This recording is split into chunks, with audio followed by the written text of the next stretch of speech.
minutos de la mañana continuamos con más de Entre Noticias. ¿Y usted sabía que el estrés puede causarnos agresiones a nuestro sistema inmunológico? Pues de eso vamos a estar hablando y sobre todo de la glándula de la tiroides. Para ello se encuentra con nosotros Margarita Botero, especialista en medicina antienvejecimiento para tratar este tema. Estrés bajo tiroides. ¿Cómo es esto? ¿De qué se trata? Gracias por estar hoy con nosotros en Entre Noticias. Amiga, buenos días, televidentes, encantada de estar nuevamente con ustedes. Feliz día del trabajo. Y sí, el tema es muy interesante, tiroides bajo estrés. Pero yo creo que antes hay que definir qué es la glándula tiroides, no todo el mundo sabe. Y es una pequeña glandulita que está en el cuello que pesa nada más y nada menos que solo 25 gramos. Y en esos 25 gramos está todo el trabajo de nuestro metabolismo. No hay célula del cuerpo, televidentes, que no sea afectada por la glándula tiroides. Ella controla todo el metabolismo celular, controla la velocidad. Hagan de cuenta que es como un pedal acelerador y freno que permite que tengamos un metabolismo de manera adecuada y además el control de la temperatura y la producción de neurotransmisores. Entonces, fíjate lo importante que es la glándula tiroides. Entonces, ¿quién no se ha sentido cansado últimamente? ¿A quién no se le olvidan las cosas? Mujeres, ¿algunas de ustedes se les cae el cabello? ¿Uñas quebradizas? ¿Acaso cambios menstruales? Lloramos todo el tiempo porque sí, o más bien explotamos de manera histérica. Obesidad, retención de líquido. Si alguno de estos síntomas sienten que las está identificando o identificando, probablemente estemos sufriendo de un hipotiroidismo. El hipotiroidismo es una entidad no muy vieja en medicina. Del año 1800 se conocía que las personas crecían la parte de su cuello, de lo que se les llamaba bocio, les hacía lo que llamaban una tiroidectomía, que era la cirugía, y de pronto ese paciente empezaba a tener enfermedades catastróficas y moría. Y moría definitivamente precisamente por eso, porque la tiroides controla el ritmo de metabolismo. ¿A qué me refiero cuando hablo tanto de metabolismo? Resulta que para poder vivir nosotros hacemos combustión de lo que comemos. ¿Qué es lo más importante y cuál es mi gasolina? La glucosa. Entonces la combustión de la glucosa permite que cada una de las células del cuerpo cumpla con sus funciones.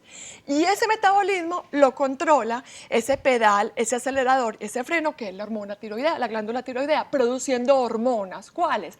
Se llaman T3 y T4.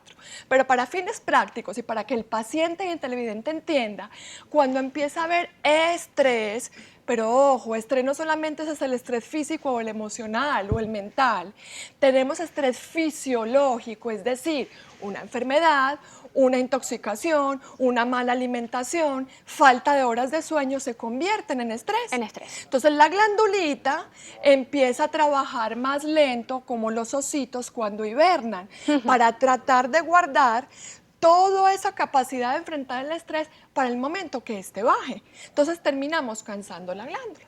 Pero resulta que la glándula tiroides está casada con otra glándulita muy importante, que se llama la glándula suprarrenal.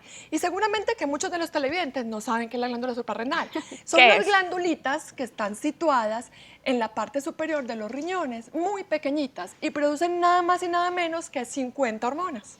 Nada más y nada menos que 50 hormonas.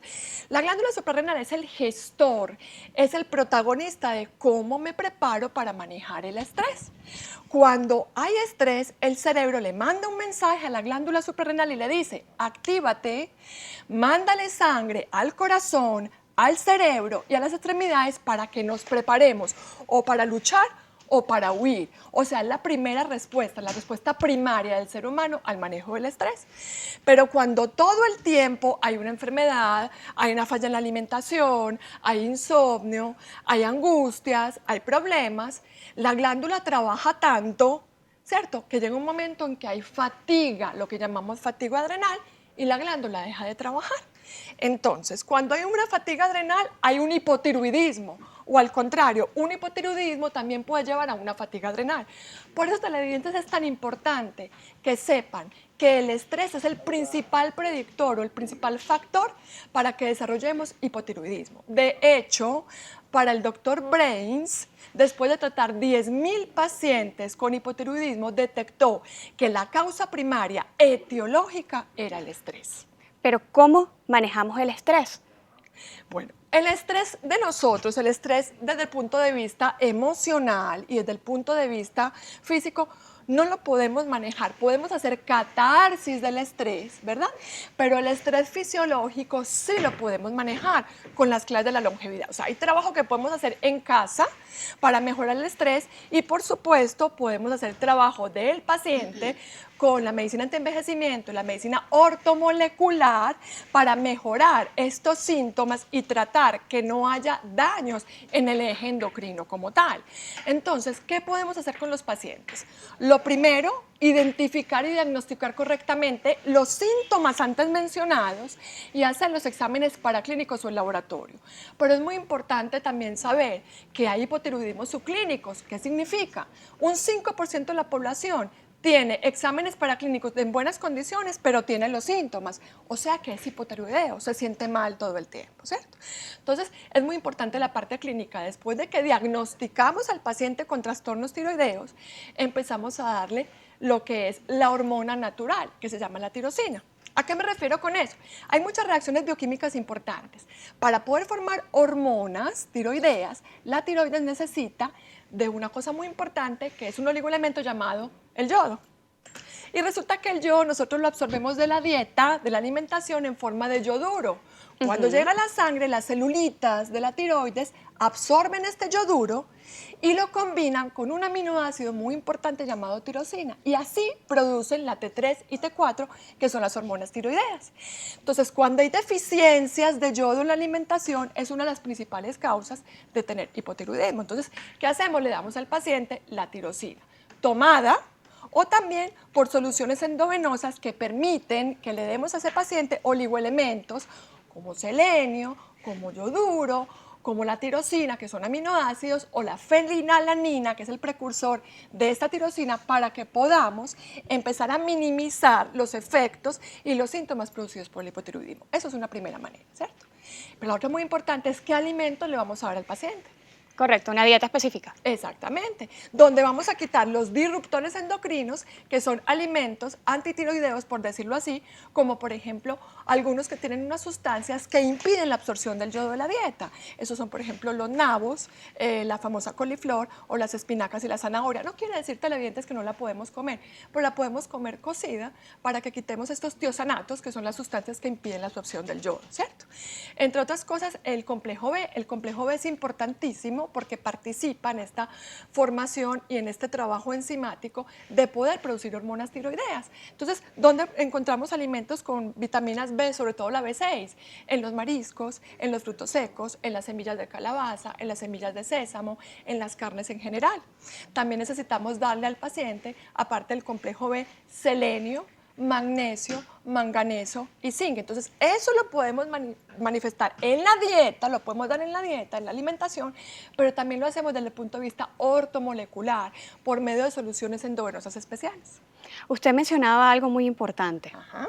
claves de la longevidad. ¿Cómo entran en este proceso? Importantísimas, porque te acuerdas que estábamos mencionando que el estrés fisiológico es una de las principales causas de producir trastornos tiroideos.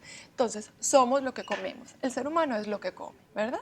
Esa es la primera. La primera. La primera clave de la longevidad es que soy lo que como. La segunda clave es la cantidad de horas de sueño, porque no es un capricho del organismo que tengamos que dormir cierta cantidad de horas.